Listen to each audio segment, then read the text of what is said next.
열섬에 갇히게 되면 폭염이 이어지죠. 지금 한국은 열강에 갇혀서 안보 온도가 급상승하고 있는 형국입니다.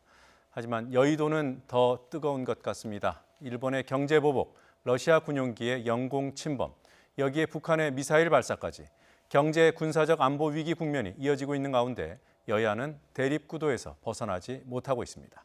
여야 1대1 미니토론 더 정치, 연일 터지고 있는 안보 사안을 여야가 어떻게 바라보고 있는지 알아보겠습니다.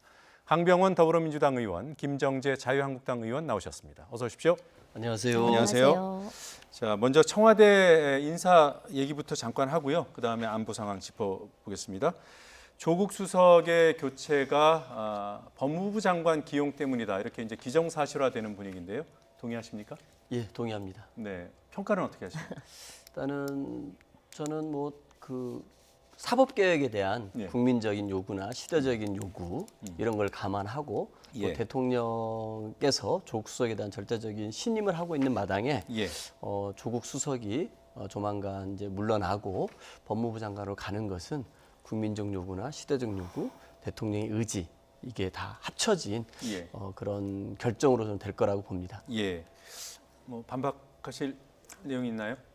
대통령의 의지만 담긴 거죠. 시대적 요구도 아니고 국민이 바라는 것도 아닙니다. 그러니까 지금 다 아시다시피 무조건 될 겁니다. 법무부 장관은. 왜냐하면 대통령의 뜻이고 또 왕의 네. 뜻 아니겠습니까? 지금 왕의 보면 뜻이라고 지금 하셨나요? 거의 왕이죠. 최소한 인사 문제 관해서는. 왜냐?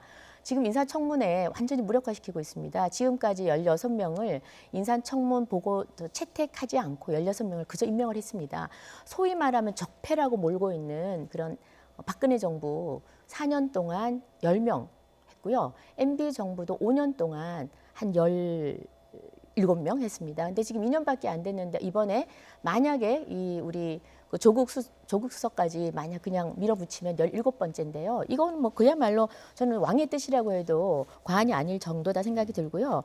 저는 좀 부정적입니다. 왜 그러냐 그러면 제가 평가를 한 게 아니라 네. 이미 8년 전에 민주당 의원님들이 아주 냉혹하게 잘 평가를 해놨더라고요. 한번 제가 2011년 권재진 그 당시 MB 정부인데 이분도 민정수석에서 바로 법무부 장관을 갈 때 이때는 여야가 다 난리가 났습니다. 그때 민주당에서 의총에서 했던 말인데요. 바로 이런 말을 했습니다. 청와대 민정수석이 바로 법무부 장관을 가는 것은 군사정권 시절에도 없었던 일이다. 네.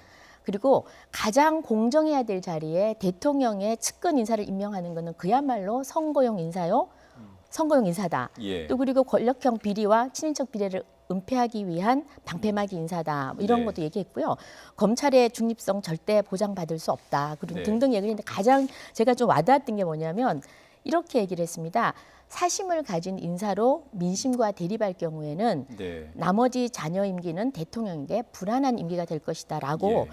노영민 지금 비서실장님 그리고 또 김진표 이제 국무총리로도 거론되는데요. 김진표 의원님, 전병헌 의원님이 말씀을 하셨습니다. 네. 그래서 저는 이 8년 전의 이야기지만 다시 한번 되돌려서 우리가 곱씹어 봐야 되지 않을까 그런 생각이 들고요. 네. 또 더불어서 지금 최근에 조국 수석이 많이 변했습니다. 처음보다요. 지금 어떤 요즘 방향으로 변했습니까? 거의 대통령의 각계무사가 됐죠. 특히나 이 한일 경제 보복 이후에는 거의 저희가 어제 그 조국 수석과 함께 일하는 서울대 교수들도 과거의 조국이 아니다. 학교로도 돌아오지 말아라고 할 정도로 많이 변했다고 하는데 아시다시피 그 강제징용 판결문에 대해서 비방을 하거나 조금이라도 다른 생각을 하면은 이거는 친일이다라고 해서 일체 어떤 비판도 못 하겠습니다. 이거는 완전 시대착오적인 거죠. 그리고 국민들을 이렇게 비판을 하면은 친일이다 해서 완전히 편파적으로 이분법적 사고, 국민을 편가르게 하고 있습니다. 그래서 그 동료 교수 중에 한 분이 아주 친했던 분인데 그렇게 얘기를 해놨더라고요. 초등학생들이 생각하는 민주주의 원리조차도 모르고 거기에도 반한다 그렇게 얘기를 해놨던데요. 예, 요즘 알겠습니다. 거의 충성파가 돼가지고 이렇게 너무 네, 알겠습니다. 평정심을 잃은 것에 대해서 저는 또 문제가 많다고 보고 특히나 인사 참사, 기강회의 여기에 대한 나중에 책임을 지는 발언권이 게 제한될 수 있습니다. 너무 길게 죄송합니다. 하시면. 그러니까 조국 수석에 대해서는 사실은 얘기를 아무리 해도 시간이 부족한데 저는 정말 부적절한 예. 그 인사다 그렇게 생각을 합니다. 여러 가지 짚어주셨는데 그 각해무샤는 그 그림자 무사라는 일본 말이라서 제가 설명은 좀 드려야 될 것 같고요. 네. 자, 일단 민심에 반한다. 그다음에 선고용이다, 검찰의 중립성을 훼손할 것이다 등등의 비판을 8년 전 당시 민주당의 비판을 빌려서 말씀하셨어요. 예, 제가 그 부분도 자세히 한번 제가 반박을 한번 하겠습니다. 근데 아까 이제 아마 보고서 채택 안 했던 사례를 들면서 17번째가 될 거라고 얘기를 했는데 아마 미리 한국당은 이제 조국 법무부 장관이 기용되면 인사청문회는 이미 정해놓은 거죠. 답은 보고서 채택 안 해주고 하겠다라는 그 의지를 강력하게 국민들 앞에서 밝혀주신 것 같은데 상당히 유감스럽습니다. 해봐야 되는 것이죠. 그리고 그 수석이라고 해서 장관으로 가지 말라는 법은 없습니다. 어떤 수석을 어떻게 장관으로 기용하고 쓰느냐 이 문제인 것 같고요. 그런 의미에서 대통령의 인사권은 또 충분히 보장되어야 한다고 생각합니다. 아까 이제 검찰을 장악하고 이런 얘기를 했었는데요. 조국 수석 같은 경우는 검찰 출신이 아닙니다. 그렇기 때문에 검찰을 장악하면서 지금까지 대한민국 검찰을 좌지우지했다라는 표현 맞지 않는 것 같고요. 조국 수석은 틈날 때마다 그런 얘기를 했습니다. 민정수석은 검찰 수사 지휘하면 안 된다.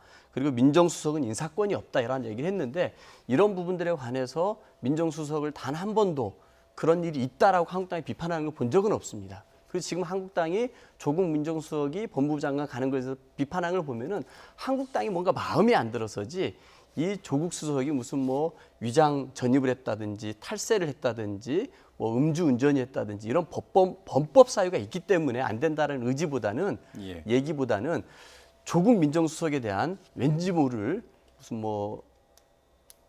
반감 그 자체만으로 얘기하는 것처럼 안타깝고요.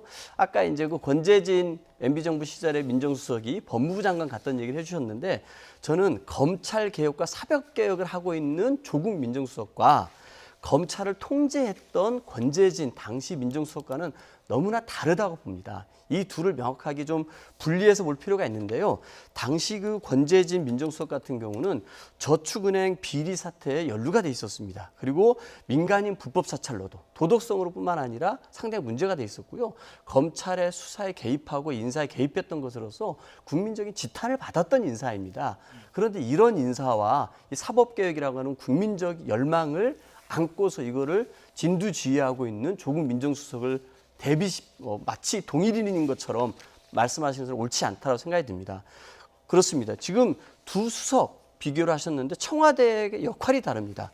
권재진 당시 수석 같은 경우는 사정기관 통제와 그리고 공직 사정을 주 업무로 했었습니다. 그런데 조국 수석 같은 경우는 공수처 설립이라든지 검경 수사권 조정 이거를 주 업무로 해오지 않았습니까? 그리고요 또 두 수석의 경력도 다릅니다. 권재진 수석 같은 경우는 줄곧 검사의 길만 걸었고요. 조국 수석 같은 경우는 검사 경력이 전혀 없는 법학 교수입니다. 대통령이 검찰을 장악하려고 했으면은 조국 수석 같은 이 교수 출신을 앉히지 않았겠죠. 저는 그런 면에서 두 수석 경력이 다르고요. 또 대통령이 또 법무부 장관에게 거는 기대도 다릅니다. 당시 MB는 집권 중반기 이후에 권력 누수를 방지하려고 검찰을 장악하기 위해서 권재진을 임명했다면요. 문재인 대통령 같은 경우는 검찰 장악보다는 이 사법개혁, 검찰 개혁이라는 우리 국민적 시대적 과제에 보다 집중하고 있다는 걸 말씀을 드리고 싶습니다. 마지막으로는 가장 큰 차이인데요. 이제 이 문재인 정부에서 검찰 기관이 바뀌었습니다. 과거에 이 권력 기관들이 국민을 통제하고 정권에게 줄을 댔다라고 하면은 이제는 국정원이라든지 기무사령부라든지 이 검찰이라든지 이게 조직 문화가 확 바뀌었다는 말씀을 드리고 싶습니다.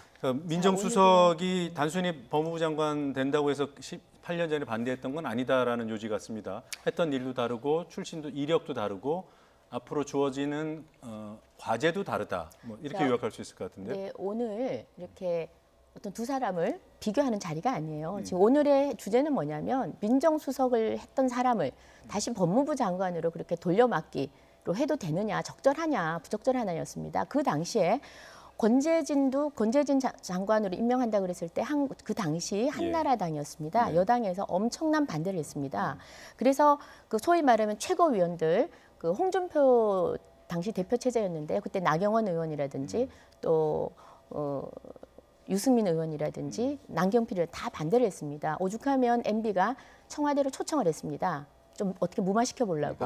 그런데 그 자리에서조차도 반대파들이 들고 일어난 거죠. 그래서 굉장히 반대가 많았고 그 당시 뉴스를 제가 오늘 한번 찾아봤더니 여야가 모두 다 반대하고 있다. 이건 아마 권재진이라는 사람에 대한 반대보다는 민정수석이 법무부 장관으로 기용되는 건 옳지 않다라는 그런 주장을 했던 것 같습니다. 그래서 왜 그러냐면 다 아시다시피 소위 민정수석은 대통령의 청와대 비서실에 있는 사람입니다.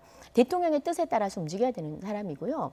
소위 말 비서입니다. 특히나 지금 아까 조금 전에 제가 좀 길게 언급을 했습니다만 조국 수석의 최근에 하는 행동, 뭐 반일 그 한일 갈등이 생기니까 무려 SNS에 44건의 글을 올려가지고 완전히 정부의 반대만 하면 친일이라고 몰아붙이는 이런 이분법적 사고를 국민들의 강요까지 했습니다. 국민의 입을 틀어막았습니다. 여기에 대해서 여당 의원들조차도 이건 과하다라고 그렇게 얘기를 했습니다. 그래서 이런 직책에 있었던 사람, 또 일을 제대로 했습니까? 솔직히 민정수석하면서 기강회의해준 거 바로 잡지도 못했습니다.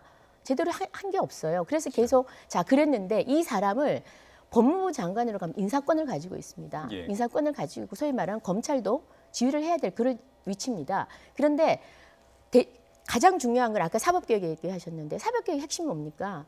절대 권력, 절대적 정치 권력으로부터의 독립입니다. 중립입니다. 그래서 공평무사한 법 집행을 하라는 겁니다. 그런데 이렇게 대통령 밑에서 정말 오로지 대통령 바라기, 문 대통령 바라기만 했던 이런 사람을 다시 법무부 장관으로 쓴다?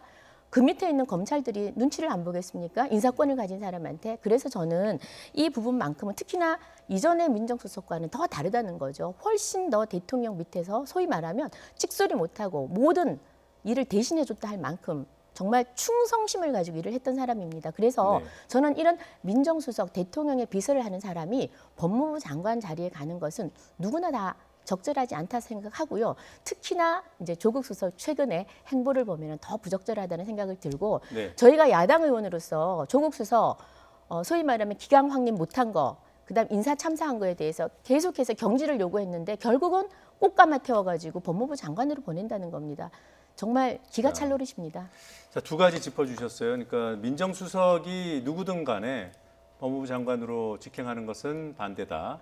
그리고 특히 조국 수석은 최근에 그런 SNS 활동 등으로 비춰볼 때 대통령에 충성하는 사람이지 어떤 내각의 책임자가 되기는 어렵다 이렇게 지적을 하셨네요. 일단 저는 일단은 그 최근 SNS 활동 가지고 말씀 한번 드려보겠습니다. 네. 한국당이 조국 수석을 비판할 때 그 SNS에서 어떤 내용을 국민들에게 얘기하는지에 대해서는 얘기하지 않습니다. 왜? 그것은 한국당이 이 일본의 경제 침략에 대해서 굉장히 외교적인 해결을 촉구하면서 우리 정부가 무릎을 꿇어라 이런 식의 해법을 주장하기 때문에 조국 수석처럼 이 대법원이 판결했던 개인의 징용의 손해배상 청구권이 소멸되지 않았다라는 대법원 판결을 옹호하는 글들에 대해서는 별로 따질 게 없는 겁니다. 한국당 입장에서는 불리한 주제이기도 하고요. 그렇기 때문에 SNS에 글을 올려가지고 이런 부분들에 관해서 우리 정부의 정당한 입장을 알리는 것에 대해서는 비판하진 않지만 SNS 올렸다는 이 행태 가지고 비판하는 거, 이거 굉장히 한국당이 저는 잘못하고 있는 거라고 생각합니다.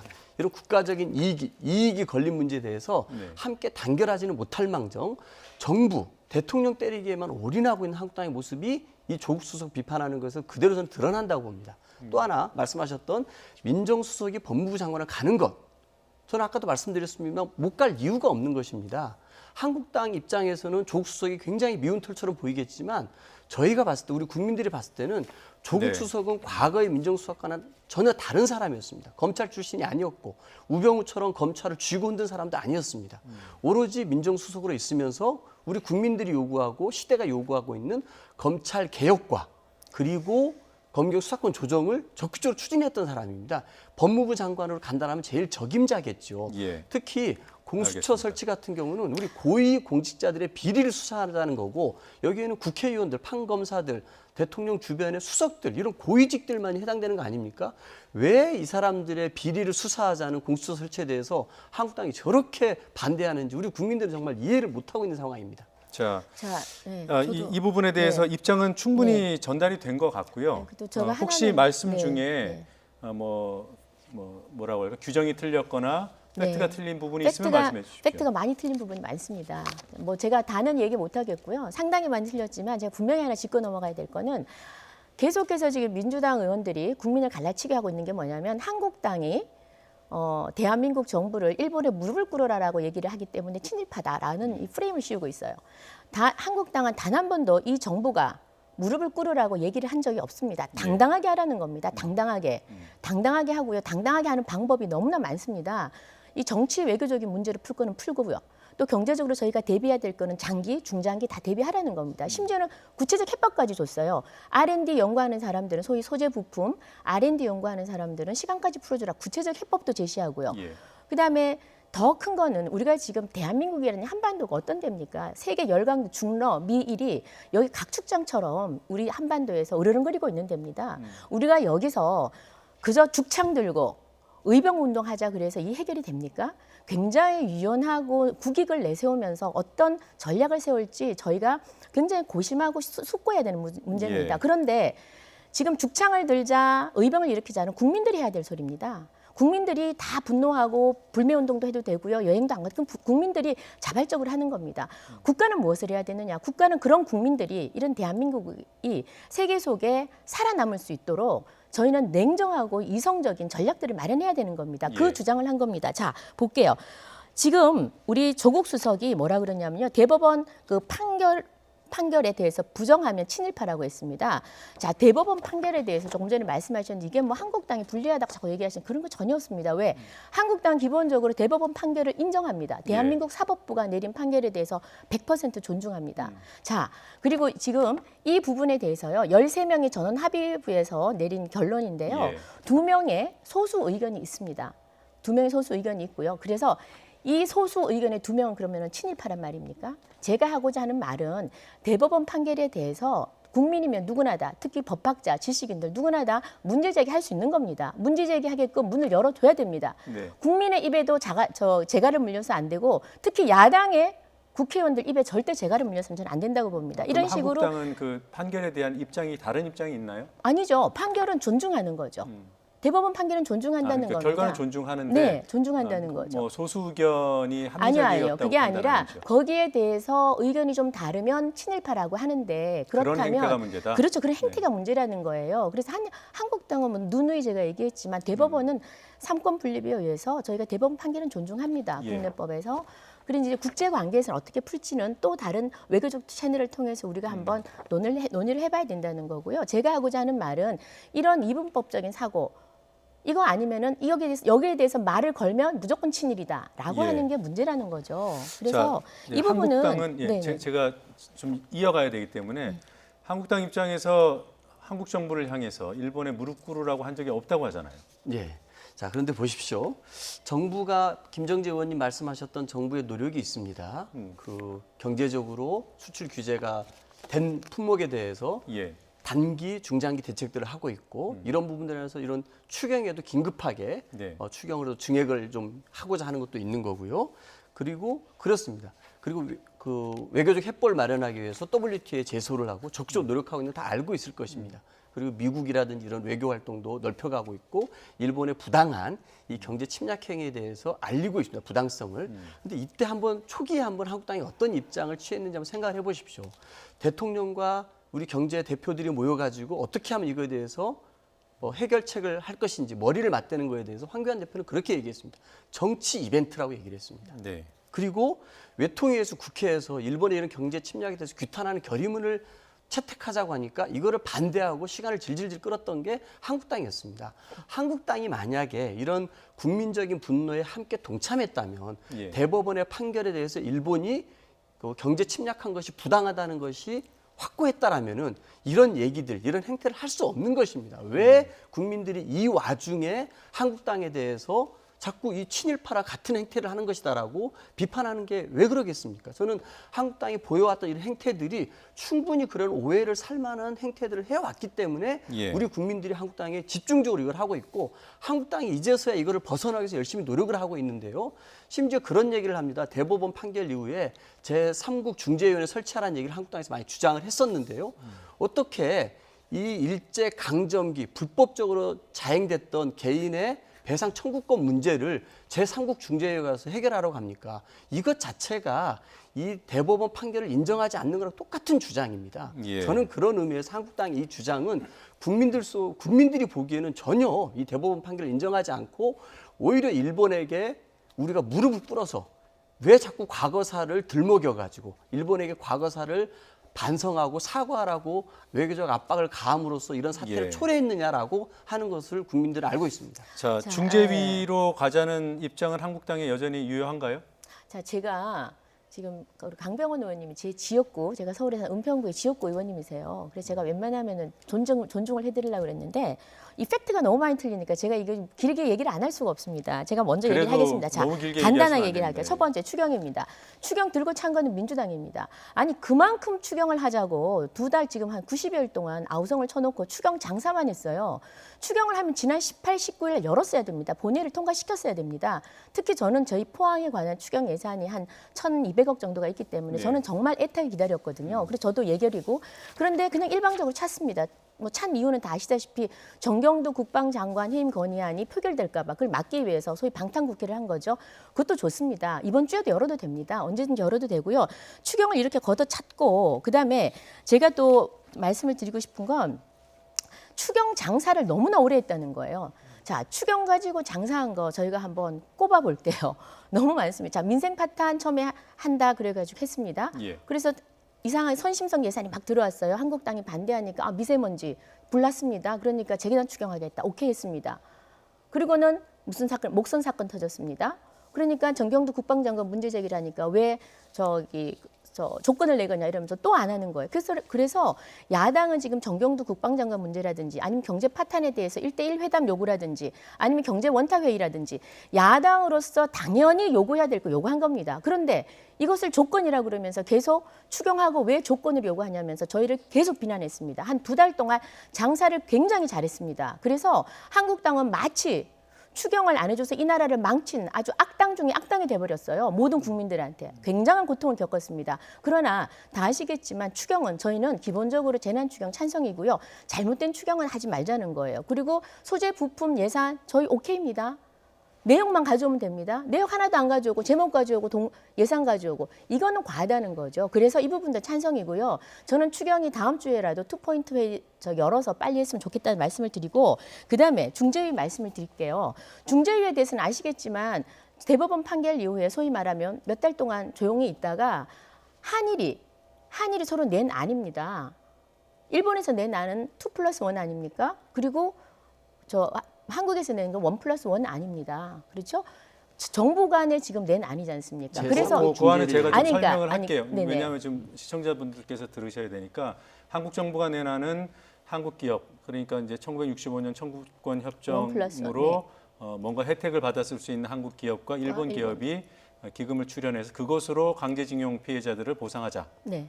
이런 차원이고 일본 정부는 거기에 한국 정부도 들어가서 1+1+1 이렇게 되라는 거죠. 네. 네, 거기에 대해서 우리 정부는 반대 입장인 거고요. 일본도 반대 입장이고 일본은 서로 이제 1+1을 반대하는 거고요. 그렇죠. 네. 그러니까 서로가 낸 제안에 대해서 지금 반대하는 겁니다. 그래서 지금 일본이 그럼 제3국의 중재위에 넘기자 예. 한일 협정에 따라서 지금 그렇게 한 거 아닙니까? 외교적 노력을 하고 안 되면 중재위로 넘기겠다 이런 조항에 따라서 하는 건데 한국당은 한국과 일본이 터놓고 이야기를 외교적으로 계속 협상도 하고 일을 하는 거지 중재위의 걸 찬성한다 반대한다 입장을 낸 적이 없습니다. 네. 그리고 제가 하나 지적하고 싶은 건 대통령이 언제 한국당을 친일로 몰았냐면요. 우리가 이 문제는 외교적 해법으로 풀어야 된다고 했을 때 마치 소위 말하는 강대강 대치에 죽창을 들고 의병을 안 일으켰기 때문에 그런 말에 동조하지 않는 것으로 몰아붙이면서 한국당을 친일로 몰기 시작했습니다. 그런데 어제 우리 대통령께서 부산에 갔습니다. 규제 완화 특구. 어제가 어떤 날입니까? 어제가 지금 중로 도발이 된 2번째 날입니다. 첫 번째 날에도 도발은 됐는데 NSC 국가안전보장회의 열지도 않고 민주당 의원들하고 점심 먹고 어제 같은 날도 볼턴이 와갖고 회의하고 이러는데 어제도 부산에 갔어요. 부산에 가서 거북선 횟집에서 회를 먹었습니다. 회 먹고 나오셔가지고 사진 찍고 하시는 말씀이 뭐였냐면은 이제 우리도 그 외교 문제로 외교적으로 해결해야 될 때라고 얘기를 하셨어요. 이제 한국당 얘기한 걸 이제 하신 겁니다. 저는 굉장히 고무적으로 보고 잘 됐다고 저는 생각을 합니다. 그러나 시점이 이제 맞을 거 다 두들겨 맞고 중로의 도발. 자, 한일 관계, 한미일 관계 와야 되니까 중로 도발하죠. 북한이 SLBM 장착한 잠수함 시찰하면서 오늘 또 미사일 쐈죠. 자, 이런 일들이 이제 벌어지고 난 다음에 어제 같은 날 뭐 미사일 발사 전이긴 하지만 이런 날 이제서야 외교적으로 뭐 방법을 좀 찾아보자고 얘기한 거 참 네. 답답합니다. 정말 있어야 될 때 국가안전보장회의 열어서 지금 긴급하게 대처해야 될 때는 여당 원내대표들하고 밥이나 먹고 편안하게 계시면서 네, 도대체 알겠습니다. 이 나라가 어디로 가는지 저는 정말 모르겠습니다. 예, 지금 이게 토론 형식인데 각각 여러 논점들을 말씀을 해버리시면 시청자들께서 집중하기가 어려울 것 같아서요. 의원님이 너무 많이 두 분 다 하시니까. 공이 이렇게 한 분이 던지시고 한 분이 받는 과정에서 여러 가지를 한꺼번에 짚어주시고 뭐 반박하시고 이게 반복되고 있습니다. 그래서 제가 진행자의 권한으로 나누겠습니다. 일단 중재위. 네. 조금 전에 강 의원께서는 한국당의 초기에 중재위로 가자는 입장이 있었다고 하셨고 그런 적이 없다고 하셨습니다. 아닙니다. 제가 분명히 이 토론에 와서 많은 분들이 주장하는 걸 제가 들었고요. 직접 토론을 하기도 했습니다. 이 강제징용된 일제강점기에 이분들은 불법인 상태에서 강제징용된 개인의 손해배상 청구권은 별도라고 대법원을 판결을 했습니다. 그런데 이분들은 이 청구권 협정에 관련된 것이기 때문에 제3국 청구권 협정에 들어있는 제3국 중재로 가져가자는 거거든요. 네, 그런 입장을 들으셨다고 하고 한국당은 네. 그런 자, 입장이 아니라고 그런 했고요. 이 입장이- 부분은 두 분이 10번을 말씀을 하셔도 합의가 안 되기 때문에 이 부분은 팩트 체크의 대상으로 남겨두겠고요. 그다음에 추경과 관련해서요. 네.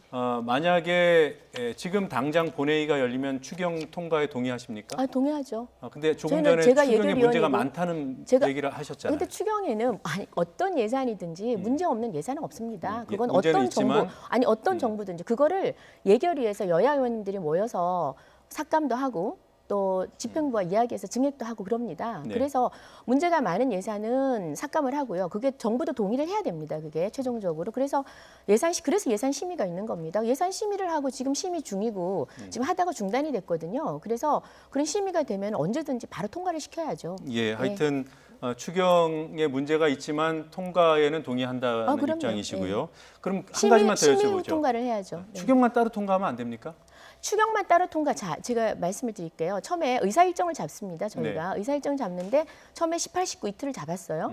이틀을 잡았는데 그 이후 잡은 이후에 국방부 관련해서 안보 문제가 터졌습니다. 예. 그래서 국방부 장관 해임 건의안을 냈습니다. 그러면은 18일 날 회의가 열리면은 바로 이게 본회의에 보고가 되고 19일 날 표결을 하게 돼 있습니다. 그래서 이걸 막기 위해서 그냥 일방적으로 무산을 시켜서 그냥 추경이 그냥 속된 말로 날아간 겁니다. 날아갔는데 지금이라도 우리가 지금 현재 터지고 있는 사건만 보더라도 우리가 적어도 국방 문제만큼은 전향적으로 검토를 해서 하여튼 그 두 사안이 합의를 연계돼 해서 있는 거죠. 네, 지금은 네. 아니요. 연계는 아니죠. 투 포인트로 원래 투 포인트를 열기로 했습니다. 원래 이틀을. 제가 말씀드릴까요? 이틀을 열기로 했어요, 원래. 예, 네. 들어보겠습니다. 예. 일단은 의사 일정을 18일, 19일 잡았다고 한 것은 네. 원래 6월 임시국회 전체 의사 일정을 잡았었습니다. 이 합의안을 부결시켰던 것은 자유한국당 의총에서였습니다. 그렇기 때문에 그 6월 임시국회의 의사 일정은 이미 그때 다 깨졌던 것입니다. 그 이후에 하나하나의 의사 일정을 여야 간에 힘겹게 합의해서 진행을 했던 것이기 때문에 마치 17일, 18일 임시 본회의가 잡혀 있었다고 얘기하는 것은 명백한 거짓이고요. 정말. 추경만 통과해달라는 말에 절대 심하다, 그러겠다는 답을 안 합니다. 왜? 목선 국정조사, 정경두 국방장관 해임 건의안 표결이 전제 조건이기 때문입니다. 저는 이것을 한국당이 끊임없이 추경 협상에서 저희가 요구를 했을 때 조건으로 내걸었던 것인데 이 자리에서 명확히 한번 얘기를 해보십시오. 이런 조건 없이 통과시킬 수 있습니까? 얘기하겠습니다. 저희 당 저는 이거 분명히 국민을 얘기할게요. 저는 속이는 일이라고 생각합니다. 의총에서 추인이 거부된 건 맞습니다. 네. 그런데 그 이후 이틀 뒤에 여야가 다시 합의를 합니다. 그래서 정개특위와 사개특위를 하나씩 갖자라고 예. 하면서 그때 다시 국회를 열게 됩니다. 네. 그래서 국회가 본격적으로 다시 열리게 되죠. 전격적으로 열리게 되는데 그때 열리게 되면 보통 의사 일정 합의를 합니다. 네. 그때 의사 일정을 합의를 하고 18, 19일 열기로 다들 합의를 했습니다.